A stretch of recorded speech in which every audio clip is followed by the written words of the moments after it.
오늘 우리가 볼 말씀은 열왕기하 12장 9절부터가 되겠습니다. 오늘도 공기가 좀 나쁜 것 같아요. 제가 목이 굉장히 아픕니다. 여러분도 주의하시기 바랍니다. 9절 말씀부터 21절까지 먼저 읽겠습니다. 제사장 여호야다가 한 궤를 가져다가 그것의 뚜껑에 구멍을 뚫어 여호와의 전문 어귀 오른쪽 곧 제단 옆에 두매 여호와의 성전에 가져오는 모든 은을 다 문을 지키는 제사장들이 그 궤에 넣더라.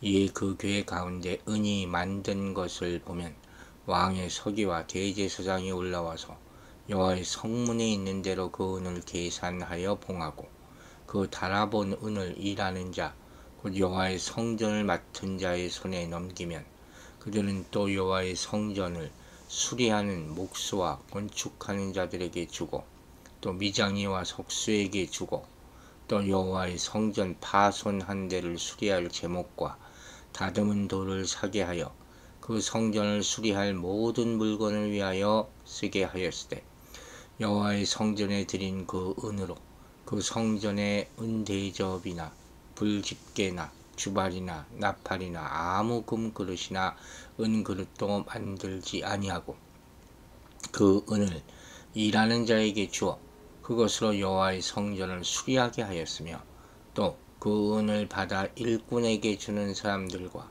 회개하지 아니하였으니 이는 그들이 성실히 일을 하였습니다.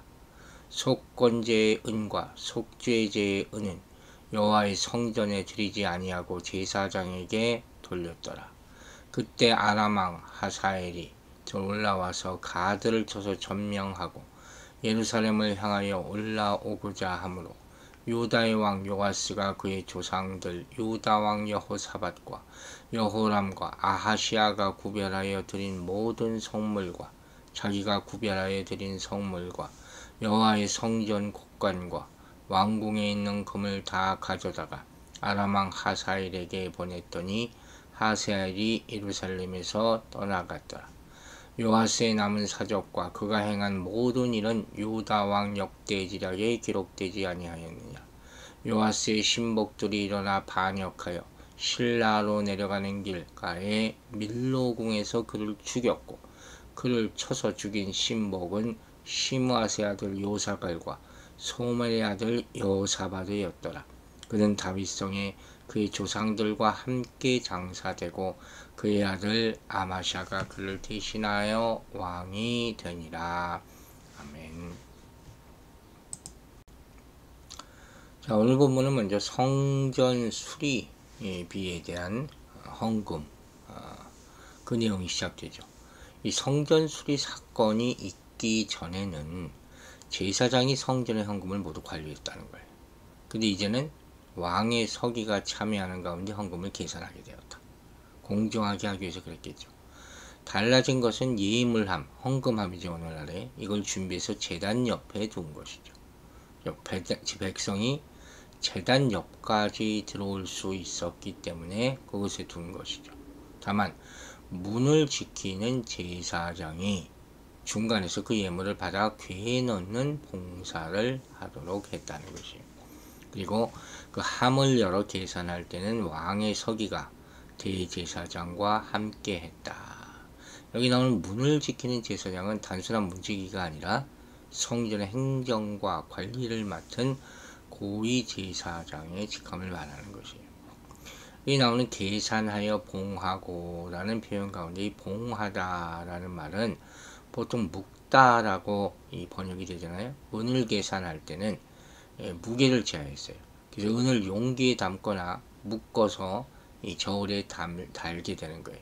이때 묶는 동작이 계산하는 동작보다 앞서기 때문에 히브리 단어의 순서대로 묶어서 계산했다. 이렇게 번역하는 것이 적절하다고 볼 수 있죠. 또한 11절 나오는 일하는 자 곧 여호와의 성전 맡은 자는 이 성전의 수리와 이 관리를 책임지고 일하는 사람을 말하는 거예요. 이 성전 수리 책임자가 목수, 건축가, 미장이, 석수 이런 사람들에게 돈을 주면서 이 성전을 수리하도록 구체적으로 지시한 것이죠. 헌금의 일부는 성전 수리에 필요한 목재와 석재 등 자재를 구매하는 데 사용되었던 것으로 보입니다. 이처럼 이 수리 전문가가 총동원된 것을 보면 요아스 시대의 성전 수리가 대규모 공사였음을 우리가 볼 수가 있는 것이죠. 그리고 이렇게 성전 수리가 긴급한 일이고 대규모 공사였기 때문에 이 전부 헌금이 다 성전 수리 비용으로 사용되었다 하는 것이죠. 이 성전에는 은대접이나 뭐 불집게나 주발이나 나팔이나 뭐 이런 성전 제의에 필요한 기구들이 있었지만 이러한 기구를 제조하는 데는 헌금을 사용하지 않고 성전 자체 수리에만 사용하는 것으로 우리가 보여집니다. 이 14절부터 나오는 본문에 성전 수리를 담당한 관리들이 신실하게 일해서 그들과 회개할 필요가 없었다 하는 기록은 이 성전 수리에 미온적이었던 제사장의 모습과 좀 비교될 수 있죠. 요아스는 성전 보수 공사를 주도했어요. 비용을 마련하고 사용할 때 제사장들과 의견 차이가 있었지만 중요한 것은 합의를 이끌어냈다는 것. 이게 오늘 본문의 아주 중요한 핵심 중에 하나라고 볼 수가 있어요. 감독관이 은에 대해서 회개를 안 한 것은 은을 맡은 사람, 재정관리자겠죠. 이걸 믿었기 때문이라고 봅니다. 이 재정관리자의 성실이 이런 신뢰를 이끌어낸 것으로 볼 수 있겠죠. 이게 중요하죠. 법과 제도도 있어야 되지만 신뢰와 사랑으로 유지되는 그런 사회가 더 좋으면 뭐 두말할 필요 없지 않겠습니까? 믿으면 되는 거죠. 법이라는 게 서로 안 믿기 때문에 서로 견제하는 역할도 하지 않습니까? 이런 여러 제도와 장치를 자꾸 만들어서 감시하고 확인할 수밖에 없는 것은 인간의 죄성 때문이고 연약하기 때문이에요. 또 이런 제도와 장치를 만들고 유지하기 위해서 들어가는 사회 경제적 비용 또한 만만치 않잖아요. 그러므로 우리는 무엇보다 뭘 새롭게 만드는 것, 그게 중요한 게 아니라 마음이 새로워지도록 해야 된다. 이게 문제예요. 내가 새로워지면 되는 거예요. 하나님 앞에서 정직과 성실을 추구해야 한다. 당연한 얘기겠죠. 하나님의 성전과 나라는 그런 순수하고 정직한 마음을 갖는 그런 사람에 의해서 세워져야 할 줄로 믿습니다. 여러분, 교회 공동체라는 게 그런 것이죠. 투명한 재정 정책 반드시 필요하죠. 또 성실한 자 이들이 세워가는 거예요. 그래서 직분자를 세울 때 성실하고 믿을 수 있는 사람을 세워서 이 재정 관계를 투명하게 관리하고 집행해야 되는 거죠. 왜? 이 문제로 여러 가지 많은 이야기들이 나오기 때문이에요. 심지어 교회 돈을 자기 돈같이 쓰는 사람도 저는 봤어요. 합리적인 사례, 이것도 우리가 생각해 봐야 되겠죠. 또 목적 헌금, 지정 헌금이라는 게 있지 않습니까?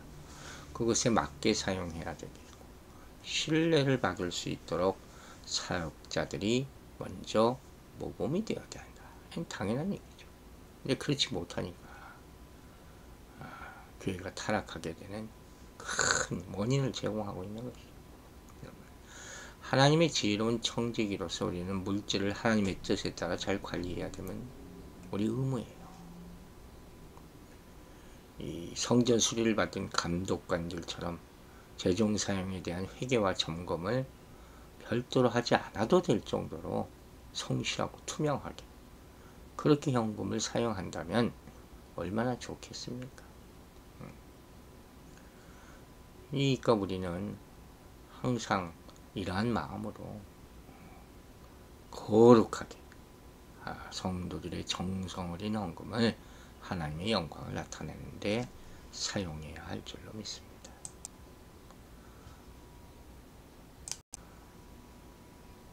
17절 8절 보면 아람왕 하사엘이 아수르왕 살만에셀 3세가 서쪽으로 마지막 원정 나선 것을 성공적으로 방어하는 그런 내용이 나오죠. 그러니까 이때부터 아람은 거침없이 아람과 팔레스타인 지역을 석권하게 됩니다. 이런 상황이 전개되는 중에 아람왕 하사엘이 블레셋의 가드를 공격하고 예루살렘을 향해 진격하는 그런 장면이 보이는 거예요. 근데 요아스 왕은 아람에 맞설 능력이 없었기 때문에 막대한 부문을 아람 왕에게 보내서 아람의 공격을 피하게 됩니다. 이때 성전과 왕궁에 있던 금과 은의 대부분이 아람으로 보내진다는 거예요. 이 여파로 왕궁과 성전의 재정은 궁핍이 될 수밖에 없겠죠. 그리고 성전 수리도 제대로 하지 못했다는 거죠. 이 역설적이게 요아스는 하나님의 성전을 수리하기 위해서 열정적인 모습을 보였지만 하나님이 싫어하시는 이 산당을 제거하지 않는 까닭에 백성들이 우상을 섬기도록 허용하는 왕이 되고 말았어요. 이게 참 어떻게 보면 아이러니예요. 이게 진짜 신앙이잖아요. 요아스의 신앙은 이중적이었다. 이게 드러나게 되는 거예요. 드러나는 거예요. 물론 여호야다가 지도해주는 동안에는 하나님을 섬겼지만 여호야다가 죽은 후에는 우상 숭배를 장려한 꼴이 되었단 말이에요. 이런 요아스의 이중적인 믿음은 하나님께 징계받는 원인이 될 수밖에 없는 거예요. 하나님은 아람의 하사엘을 통해서 요아스와 유다를 징계하시는데 이때 요아스는 성전에 모아둔 소중한 물건을 조공으로 바칩니다. 우상을 섬기는 거죠. 여러분, 우리가 이렇게 우리도 모르는 사이에 우상에게 하나님의 것을 갖다 바치는 경우가 있어요.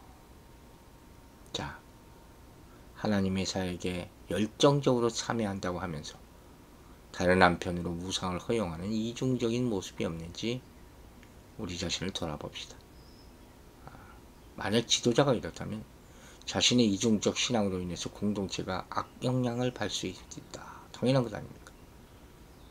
우리는 하나님의 징계를 받을 때 쉽게 낙심하지도 말아야지만 그렇다고 가볍게 여기지도 말아야 되는 거예요. 다시 한번 말합니다.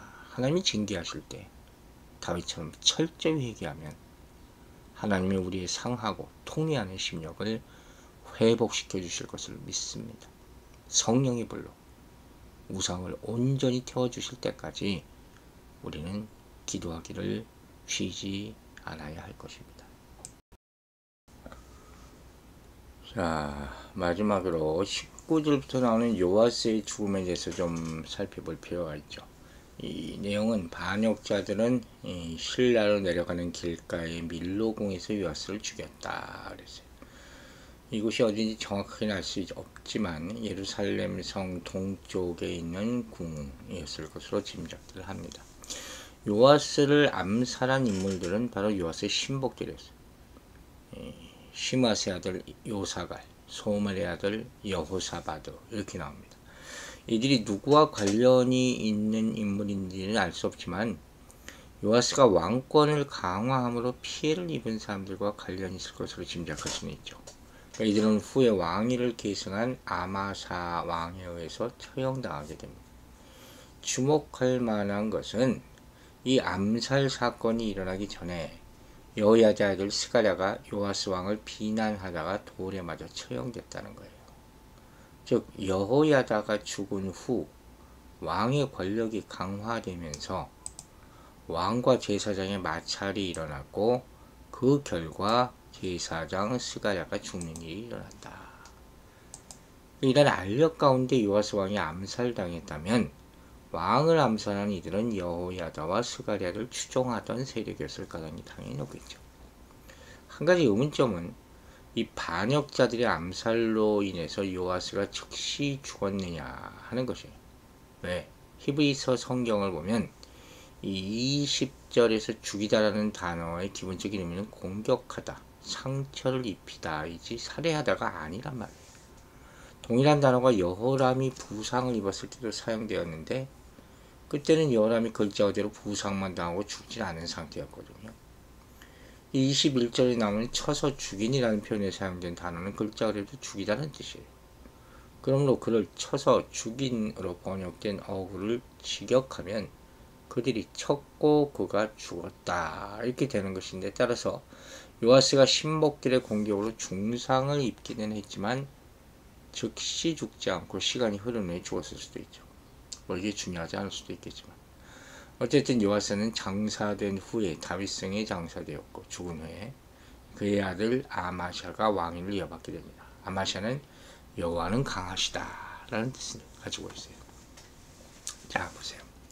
요아스가 제사장 여호야다의 신앙 지도 아래 하나님을 섬기다가 우상 숭배를 서포트하고 스가랴까지 죽일 정도로 마음이 변한 이유는 뭡니까? 진정한 믿음이 없었기 때문이에요. 가짜였다는 거예요. 그래서 요아스는 하나님의 언약 말씀과 스가랴의 충고보다도 오히려 유다 지도자들과 백성의 소리에 귀를 기울이고 흔들렸다는 거예요. 진짜가 아닌 건 금방 흔들리죠. 이로 인해 결국 하나님의 도구인 아람왕 하사엘의 징계를 받고 신하들에게 암살을 당하게 된 것이라는 거예요. 여러분, 결론이 이거예요. 하나님의 사람은 두 마음을 품어서는 안 된다는 거예요. 처음부터 끝까지. 진정한 지도자는 사람의 소리보다 말씀의 소리에 더 귀하게 여기고 결정을 내려야 하는 거예요. 우리가 그래서 멘토가 중요하다는 말 아까도 했잖아요. 신앙적으로 이끌어주는 지도자나 목회자의 영향력을 받지 못하게 되면 진정한 믿음의 시험대에 언젠가는 바르게 오르게 됩니다. 자신이 스스로 말씀을 따라서 마음을 지키고 언약에 충성할 수 있는 신앙인이 되지 못하면 사람들이 평가 요구에서 풍랑 가운데 위태로운 배처럼 요동할 수밖에 없게 되는 거예요. 흔들린다는 거죠. 결국 변함없는 언약 말씀 대신 인간을 의지하는 신앙은 모래 위에 쌓은 성과 같게 되는 것이에요. 한번 받은 주의 말씀, 그 말씀을 끝까지 지켜 흔들리지 않은 그런 믿음으로 승리하게 주의 이름으로 축원합니다. 기도하겠습니다. 아버지 하나님 감사합니다. 오늘 하루 살면서 주의 말씀이 모든 힘이 되기를 간절히 바랍니다. 우리가 세상의 것을 보고 그것을 믿기보다 하나님의 말씀을 먼저 믿고 살 때 그 말씀이 우리 삶을 지배하고 세상의 유혹과 혼란을 이기게 도와주실 줄로 믿습니다. 새로운 것 쫓아가지 말게 해주시고 신기하고 요라운 것에 마음이 흔들리지도 말게 해주시고 성령으로 말미암아 마음이 항상 새로워질 수 있도록 정직과 성실의 영으로 충만케 하여 주시옵소서. 우리 신앙이 변함없기를 바랍니다. 이중적인 항상 양다리 걸치는 신앙에서 벗어나게 하여 주시고 오로지 주님만 바라보는 진정한 믿음을 가지고 두 마음을 품지 않는 그런 신앙인으로 하늘나라 갈 때까지 살 수 있도록 도와주시옵소서. 오늘도 공기가 나쁩니다. 아버지, 우리가 사는 동안 우리를 힘들게 만드는 많은 요소들 오늘 저희 감당하게 해주시고, 특별히 어린 아이들 건강 지켜주시고 신앙적으로 지켜주시옵소서. 이 미국에 정말 하나님의 리더십이 역사하기를 원합니다. 그리하여 이 미국을 회복시켜 주시고 우리 자녀들을 축복하여 주시옵소서. 감사드리며 예수 그리스도 이름으로 기도했습니다.